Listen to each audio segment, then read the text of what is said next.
welcome to Turn the Page, the official podcast of the Syosset Public Library.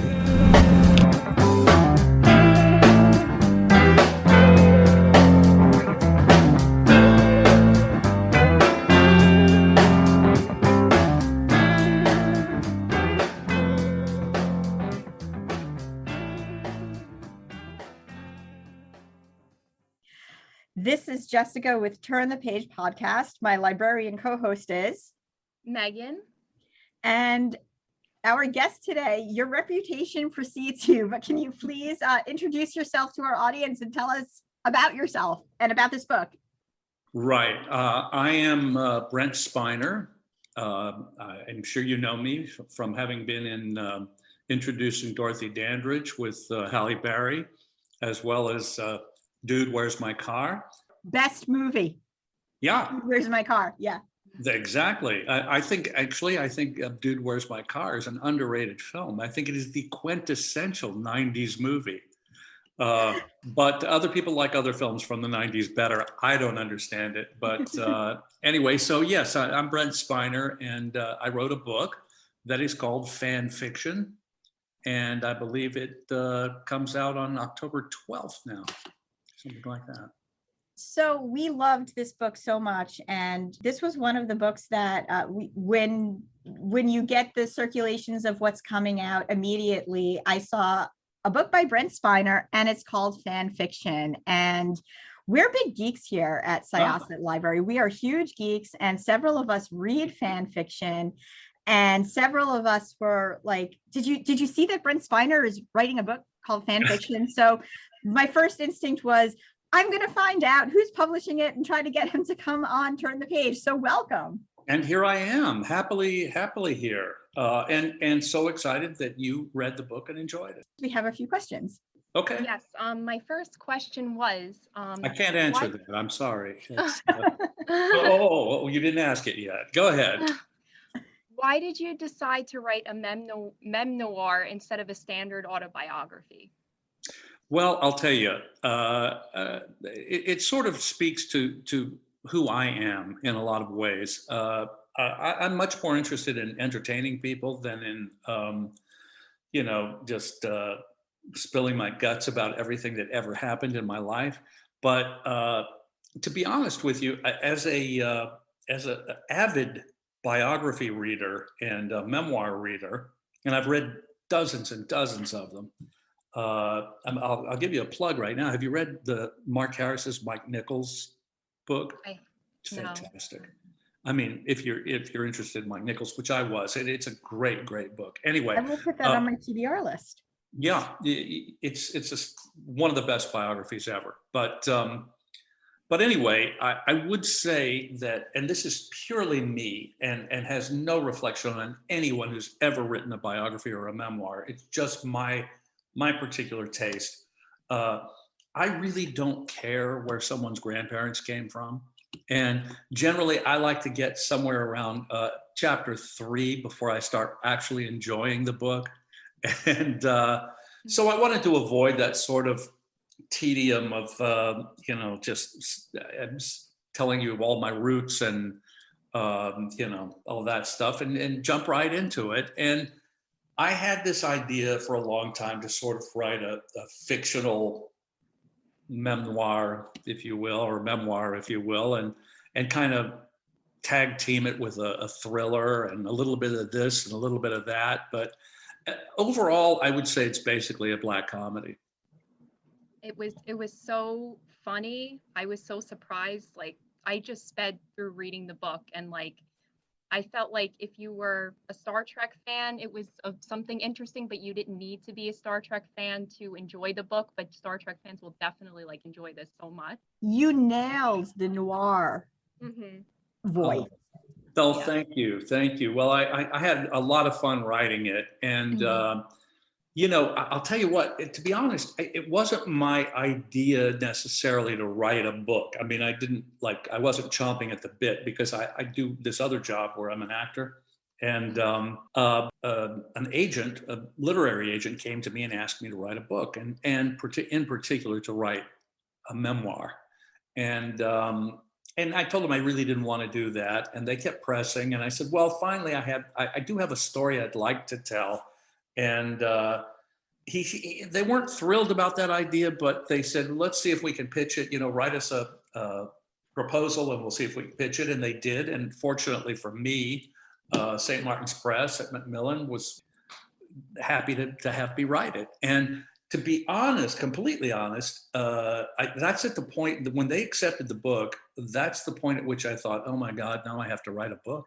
And oddly, this horrible pandemic we've been going through, this life-changing event for all of us, kind of gave me time to do it, because there was no acting work to speak of during that period. And I thought, well, let's write this book, and that gives me something to do.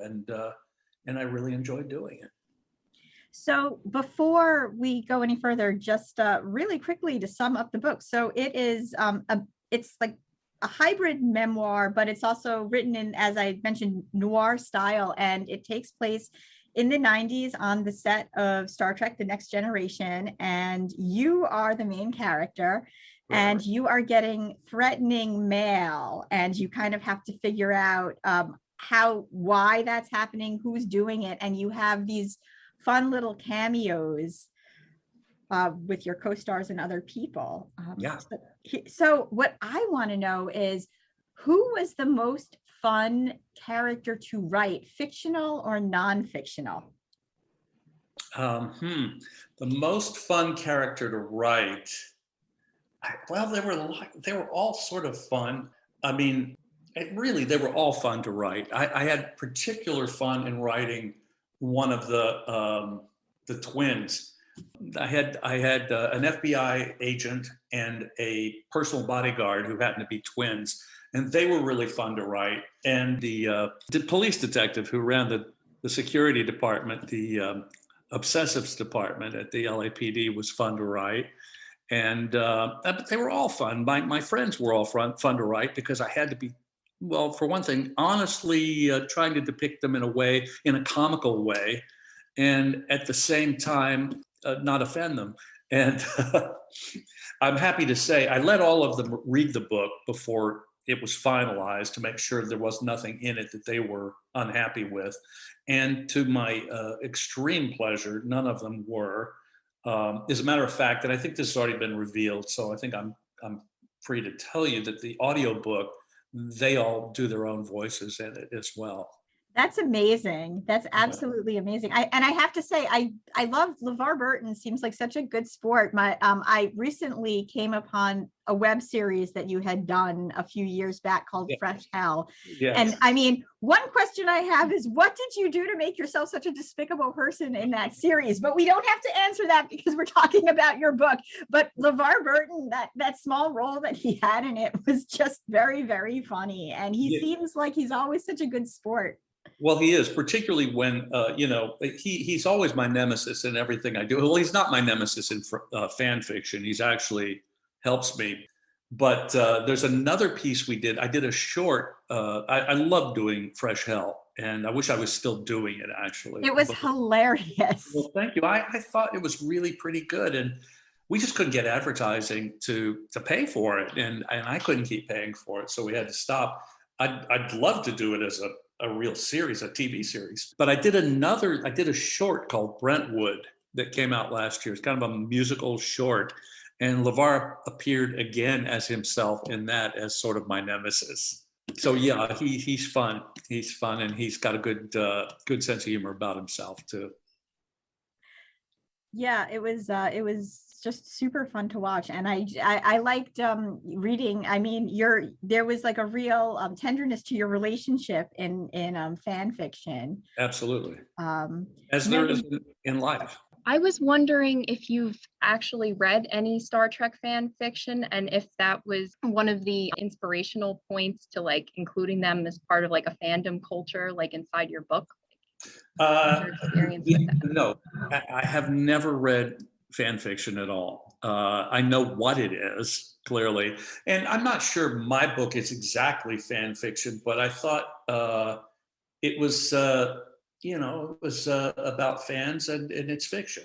So I thought it would be an interesting title. But, because I've heard somebody or read somebody comment on Goodreads saying, I know fan fiction and this is not good fan fiction. Well, it's not fan fiction, really. It's a semi-autobiographical novel that's black comedy and a thriller. But I think if I were to retitle the book in any way, I would call it maybe The Common Denominator, because I really think the book is about two common denominators, I think, which is fans and fear. And they kind of meet in this book. I think they're both something that we all experience and have experience with. I've never met anyone who's not a fan of someone, including me. And I try to express that in the book, that everybody is a fan, including myself.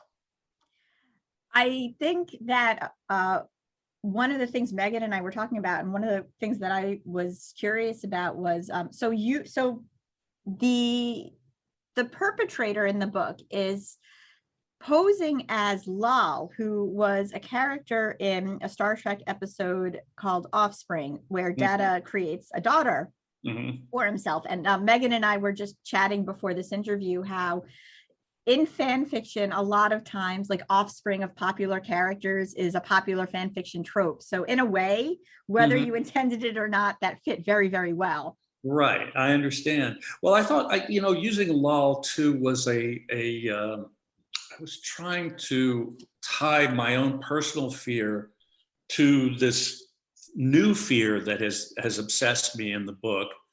And in both cases, there's sort of, they come from father figures and daddyism and that sort of thing. And so I was trying to, that's why I used Lawless to kind of connect those two things. It was perfect because parenthood kind of was just this thread just running through the background of the entire story. I believe both in the memoir version of it and also the noir version.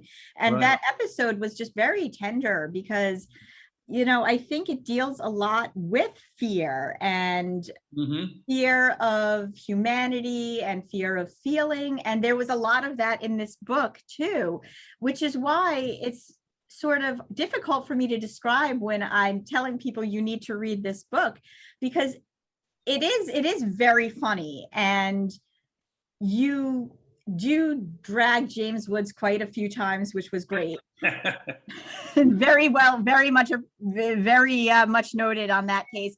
But there were so many moments, just like Offspring, the episode, that were just very tender and very heartfelt and just tugged at your heartstrings. And just, it's unlike anything I've ever read. And I believe Megan said something very similar. Oh, well, thank you so much. I appreciate that. And I was trying to hopefully do something original, and at least for you and Megan, it was. I've never read anything like it before, and I loved how you tied in all these like very important themes, but you also kept it light and to read, and it was just a very entertaining read. And there are other episodes that were mentioned throughout the book, or did you brought those up? Did you have any other episodes in mind when you were writing this book? Not really. I think I could probably do a whole book using Measure of a Man, maybe. I was thinking of that episode too, and how it deals with artificial intelligence. Right, and it deals with slavery and creating a slave race, and I think we could find some really wonderful villain to who maybe confuses me with the character and wants to create clones of me to create I'm coming up with the second book. That sounds great. When can we read it? Next, if the pandemic keeps going, soon. Awesome. That's great. You heard it here first, everybody. Yeah, no, Megan and I were talking about Measure of a Man as well when we were preparing for this. So like there were other moments that were very very funny, and you wove Gene Roddenberry into it, who you absolutely cannot separate from Star Trek at all. No.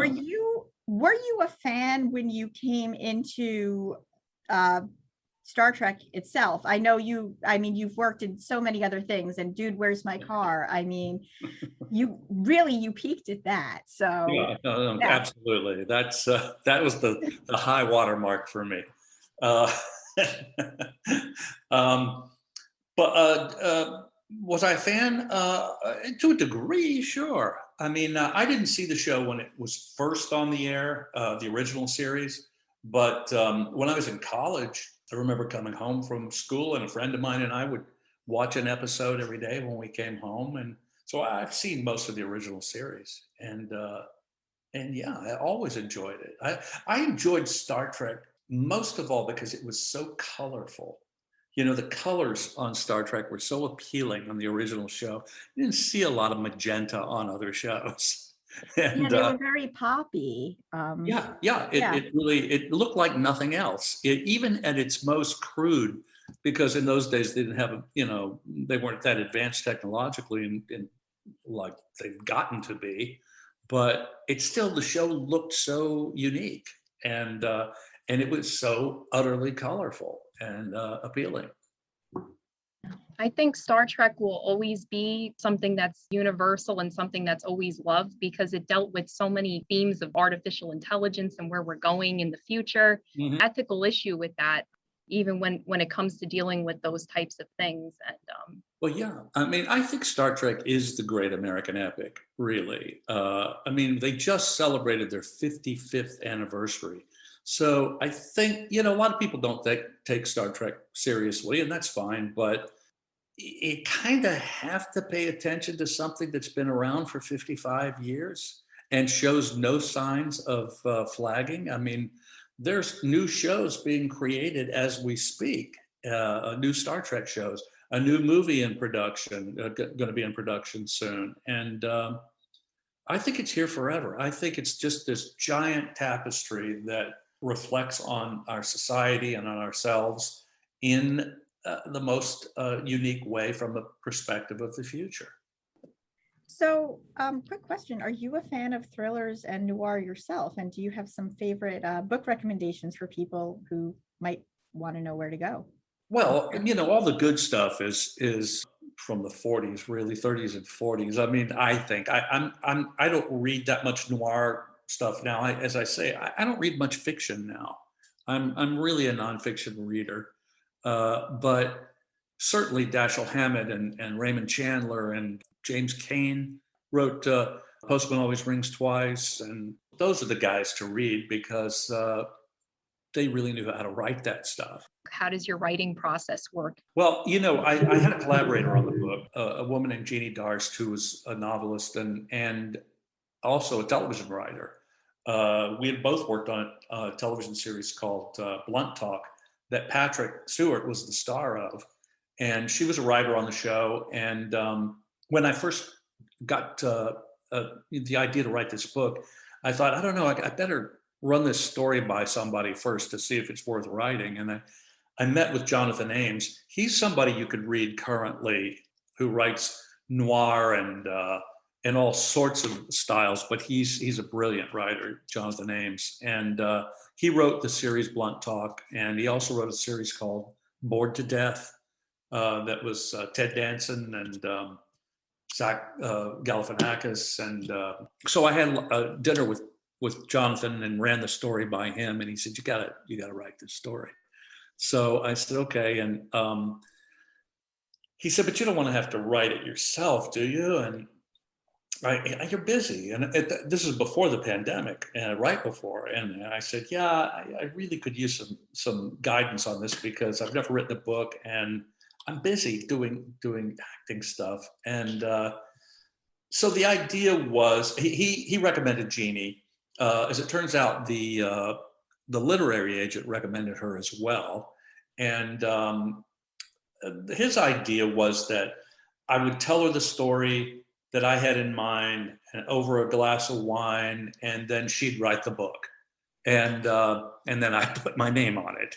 Well, I never thought that exactly would happen, and in fact, it didn't even come close to that. But we met several times, and I told her the story, and we broke it down into chapters so that we could write a proposal. And after that, it was just sort of, she was an inspiration to me. She inspired me to write more. There are chapters in the book that I wrote completely by myself. There are chapters that she has some input in. There are chapters that she wrote that I completely rewrote because I thought they were a good idea, but let me put them in my voice. So it wound up being a wonderful collaboration, and it wound up really being good for me because, again, she encouraged me to write more. She didn't just ghostwrite the book, which was what I think the idea was originally. But so that's kind of how we did it.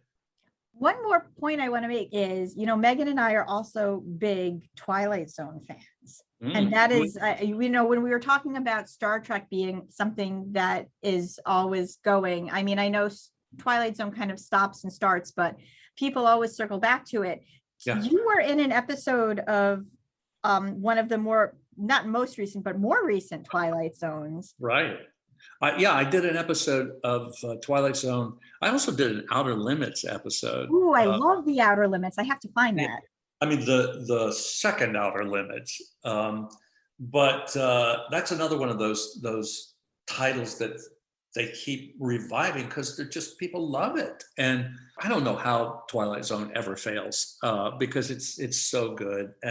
The original was beyond good. The original was the original. I think Richard Matheson did a lot of was involved in some of the. I mean, the amount of writers that were in the original. Absolutely. It's just and like a whole list of amazing writers. The directors too. I think Robert Altman directed some of them, and Rod Serling, of course, was a genius on par with Roddenberry. I mean, they were kind of similar kinds of geniuses, and.